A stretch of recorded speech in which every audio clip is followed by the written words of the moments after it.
I started painting again because I had stopped for many, many years. A couple years ago, because somebody, a friend of mine, said, "Why aren't you painting?" Like, looked me right in the eyes and said, "Why are you focusing on your career? You need to paint." And I was just like, "What? Who says that?" But okay, great.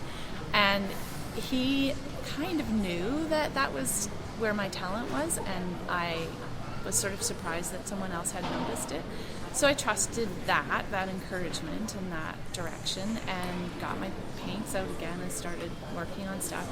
And then kind of thought, well, I want to put this somewhere, so what are my options? And our building, our ministry, has a display, like a lobby gallery. So sent that email, okay, if anyone wants it, I've got stuff, and started telling other people that I'm working in paint again, and they helped me. So when you start to look for support and look for who else has got knowledge, they start to support you back. And then, so another friend who's a painter said, you should do this. You could try that. Have you thought about having a website? Have you thought about all these bits and pieces? And so use my spare time to do that.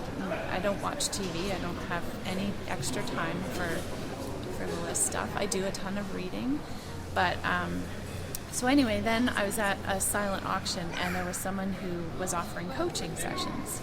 And so I bid on it and actually won it. And I only went to one session and basically set up some goals and gave myself a commitment to paint 30 pictures this year, approach people about putting my paintings in different places, and it starts to fall into place. And then as you start to put yourself out there, another friend says, hey, this person's looking for an artist. And then when you go to that space and you're in that environment, all of a sudden they're having a show opening and there's musicians there and other people, and you're like, holy cow, there's this whole creative world out there in Victoria that I didn't take part in because I didn't know about it, and I wasn't into it, and I was just in my corporate world with my family, and that's all I did.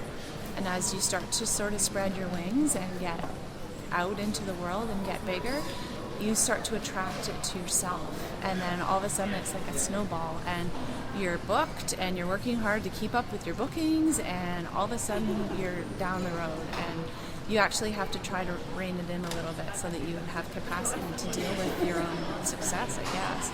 And you just can take it as far as you want to, and you can go out there into new worlds. You could go to other cities. You could make your website an online shop, and you join societies and associations, and all of a sudden those people have venues and opportunities and collaborations, and then you get invited to meetings, and then there's more, and it just gets bigger and bigger and bigger.